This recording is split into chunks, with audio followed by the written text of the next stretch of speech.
আমাকে একজন প্রশ্ন করেছিল মেদিনীপুরে, সেই জলসাটা ইউটিউবে আছে, প্রচুর ঝামেলাও হয়েছিল জলসায়। এই রকমই চেয়ার ছিল সেখানে। তো সেখানে আমি ছিলাম, আরও একজন 24 পরগনার বক্তা ছিল। তো আমার কাছে প্রশ্ন ছুড়লে যে বক্তারা রেট করে পয়সা নেয় তাদের কি বায়ান শোনা যাবে? আমি বললাম, বড় দুঃখের সঙ্গে বলতে হচ্ছে, তোমার ইমামকে তুমি কত বেতন দাও? সেই ছেলে বললে, আমাদের ইমামের বেতন 3,500। আমি বললাম, লজ্জা শরম কিছু আছে? তোমার বাড়িতে প্রত্যেক দিন 300 টাকা খরচ আর ইমামের 100 টাকা খরচ। তোমার বাড়িতে রাজমিস্ত্রি কাজ করবে 500 টাকা। আমি চ্যালেঞ্জ ছুড়ে বলে যাচ্ছি, উত্তর দিনাজপুরে আমি ইয়াসিন ফ্রি জলসা করব, ইমামদের বেতন আর মাদ্রাসার শিক্ষকদের বেতন 50,000 টাকা করুন, আমি 1 টাকা দেবো না। তার মানে আমি আর জলসাই করব না, আমি ইমামতি করব। কথাটা বুঝতে পেরেছেন না পারেননি? আমি আর জলসাই করব না, ইমামতি করব। কষ্টটা ওই জায়গায় লাগে। পৃথিবীর সব থেকে দামি উমদা কিতাব কোরআন মজিদের শিক্ষা দিচ্ছে একজন আলেম, তাকে আপনার পয়সা দিতে গেলে ব্রেনে আঘাত হয়। অথচ একটা মাস্টার একটা বাংলা খালি পড়াবে আপনার সন্তানকে, টিউশন পড়াবে, তার মাসে বেতন হচ্ছে 500 টাকা। অঙ্কটা পড়িয়ে দিবে 600 টাকা দিবে। আপনার সায়েন্সটা, আপনার ইটা পড়িয়ে দিবে, ইংরেজি পড়াবে 700 টাকা দিবে। আপনার গায়ে লাগে না, না মাস্টার দারুণ ভালো, ও 800 টাকা বললো ওর কাছে পড়াবো। তুমি আল্লাহকে মহব্বত করো, তুমি নামাজ পড়ো, তুমি ধোঁকাবাজ, তুমি প্রতারক, তুমি আল্লাহকে ধোঁকা দিচ্ছ। যদি বলেন কোরআন শিক্ষার জন্য পয়সা লাগবে, কে বলল? তাইলে তোমাকে স্কুলে পড়িয়ে বেতন নিতে হবে, কে বলল? কোথায় লেখা আছে? কোন হাদিস আমাকে দেখাও। কথাটা বুঝতে পেরেছেন না পারেননি? যদি বলে হাদিসে কোথাও লেখা নেই যে নামাজ পড়িয়ে মাদ্রাসায় পড়িয়ে পয়সা নিতে হবে, আমি মেনে নিলাম। কিন্তু শুনেলেন, যখন আমিরুল মুমিনিন নবীজি চলে গেলেন, সকালবেলায় উঠে নিজের ব্যবসার মালগুলো নিয়ে বেরিয়ে যাচ্ছেন, তখন সাহাবীরা আটকিয়ে দিলেন, আমাদেরকে দিন শিক্ষা কে দিবে আপনি যদি ব্যবসায়ী যান? আমিরুল মুমিনিন বললেন, আমার সংসার কিভাবে চলবে? সাহাবীরা মাশওয়ারা করলেন, আমরা বাইতুল মাল থেকে আপনাকে ভাতা দেবো সংসার চালানো। বললে, তাইলে আমার কোনো অসুবিধা নাই। বেতন শুরু হলো। আর আপনি বলছেন কোরআনে হাদিসে কোথায় আছে? কোথায় লেখা আছে? একটা মাদ্রাসার শিক্ষক 24 ঘন্টা মাদ্রাসায় ডিউটি দেয়, ঠিক বললাম না ভুল বললাম? তাকে আপনি 10,000 বেতন দিতে পারেন না, আপনার লজ্জা হওয়া দরকার। অথচ একটা মাস্টার বেলা 11টায় স্কুলে ঢুকে, 11, 12, 1, 2, 3, 4, 6 ঘন্টা থাকে। 6 ঘন্টায় তার বেতন 75,000। আপনি ইনসাফ করে বলবেন, 6 ঘন্টায় 75,000 টাকার পড়ানো হয়? কথা বলে না? যদি 6 ঘন্টায় 75,000 টাকা লাগে মাসে, তাহলে জেনে রেখে দিবেন যে 24 ঘন্টা ডিউটি দিচ্ছে, তাকে 75 লাখ টাকা লাগবে হিসেব করে। ওই জন্যে ইনসাফ করুন। যদি আপনার মনে হয় আজকে বক্তারা কেন পয়সা নিচ্ছে, আপনি অনুভব করতে পারবেন না। আমি দক্ষিণ দিনাজপুরে একটা মাদ্রাসার জলসা করেছি, জলসার পরে আর কেউ দেখা করেনি। এইখানে স্টেজে বসে বলছি, কোরআন সাক্ষী আছে, আজও তারা টাকা দেয়নি। আমার অভিযোগ তাদের প্রতি নাই, আমি সে মাদ্রাসার নামও করতে যাব না। মাদ্রাসার জলসা কমিটি দেখা করেনি, আমি গাড়ি নিয়ে বাড়ি চলে গেছি। 350 দুগুণে 700 কিলোমিটার আমি বাপের টাকায় এসছি আর বাপের টাকায় গেছি, তাদের টাকাই নয়। দেখাই করেনি তারা। মুর্শিদাবাদের দৌলতাবাদ মাদ্রাসার জলসা, দাঁড়িয়ে আছি, জলসা শেষ হয়ে গেছে। সেই মাদ্রাসার হেড মোল্লা একটা মাদ্রাসার তালবিলিম, বাচ্চা তালবিলিমের দ্বারা টাকা পাঠিয়ে দিয়েছে কম দিবে বলে। আরে ভাই, তুমি দেখা করো, একটা তালবিলিমকে দিয়ে বক্তাকে টাকা দিয়া মানে বেজ্জতি করা।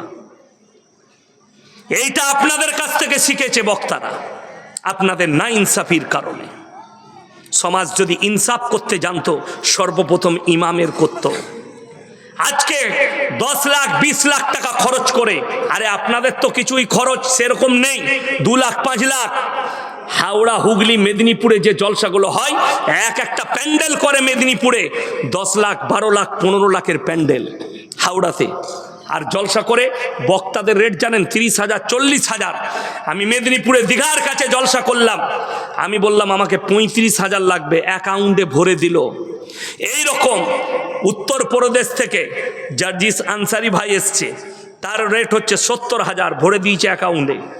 গুজরাট থেকে কারি আহমদ আলী এসছে, 1.5 লাখ টাকা ভরে দিয়েছে অ্যাকাউন্টে। অথচ ইমাম যদি বলে আমার বেতন 500 টাকা বাড়াও, ইয়ে হারামখোররা বাড়াবে না। কথাটা বুঝাতে পেরেছি আমি কিছু? আমাকে দাওয়াত দিবেন না, ঠিক আছে, যদি হক শোনার ইচ্ছা হয় দাওয়াত দিবেন, নাহলে শোনার দরকার নেই। আমি জলসাওয়ালা বক্তা বলছি, আজকে সমাজ যদি কোরআনের আহমিয়াত বুঝতো, কোরআনের আমলকে বুঝতো, তাইলে প্রত্যেকটা ডাক্তার মাস্টার হাফিজে কোরআন হতো। আপনি আমার সঙ্গে চলুন, সুরাটে আমি যখন পড়াশোনা করি, আমার সেই বছরে 10 পারা হিফজ হয়েছে, হাফেজ হয়েছে। ক পারা বললাম? 10 পারা। তো আমি 2 বছর বাড়ি আসিনি রমজান মাসে, ওইখানেই মাদ্রাসায় থাকতাম। একবারে হাফেজে কোরআন হয়ে বাড়ি এসেছিলাম। কি হয়ে বললাম? হাফিজে কোরআন হয়ে গোটা কোরআন মুখস্থ করে এসেছিলাম। তো একদিন আমি একটা রিস্কায় চেপেছি, আমার মাদ্রাসাটা হচ্ছে হাই রোডের ওপরে, কাফলেতা লাজপুর, সেখানে চেপেছি। সুরাট যাব 20 কিলোমিটার। তো যে রিস্কাওয়ালা চেপেছে আমাকে বলছে, সালাম আলাইকুম हाफिज जी। वालेकुम सलाम। क्या पढ़ते हो? बोले मैं हिफ्स कर रहा हूँ। बोले कितना पारा हुआ? बोले 10 पारा। बोले जरा यूसीकुमुल्लाहु फी औलादिकुम लिज़्ज़करि मिस्लु हज़्ज़िल उनसायैन सुनाओ, सूरा निसा। আমি চমকে গেছি। আমি বললাম आप हाफिज हो? बोले भाई मैं हाफिज कुरान हूँ और रमज़ान में पूरा कुरान सुना भी देता हूँ। বলুন না সুবহান আল্লাহ।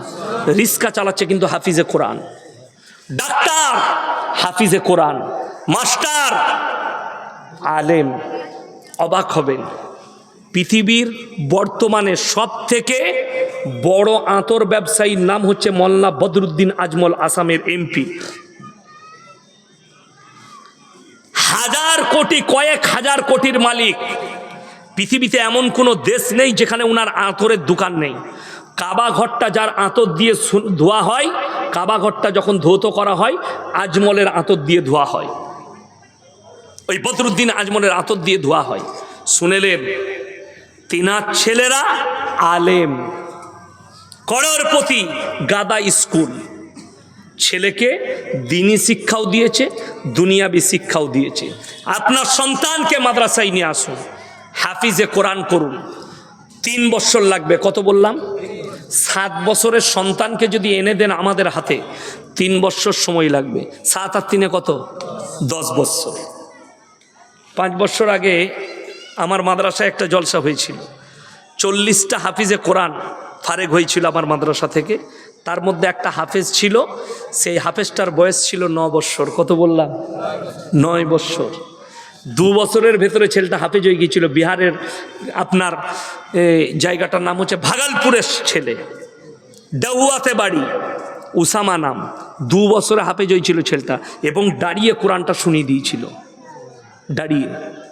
সেই ছেলেটা আবার গিয়ে স্কুলে ভর্তি হয়েছে, এখনও সে পড়ছে।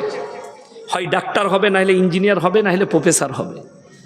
সেই ছেলেটা দুনিয়া আখিরাত 2 কামিয়াব। আজকে তসলিমা নাসরিনকে দেখতে পাচ্ছেন, রসুলের দুশ্মন, ইসলামের দুশ্মন। তার মানে তার মা বাবা তাকে দুনিয়াবি শিক্ষা দিয়েছে, তার সঙ্গে দ্বীনি শিক্ষা না দেওয়ার কারণে এরকম হারামের আওলাদ হয়ে গেছে। এই নাজিয়া ইলাহি খান কি করে হলো?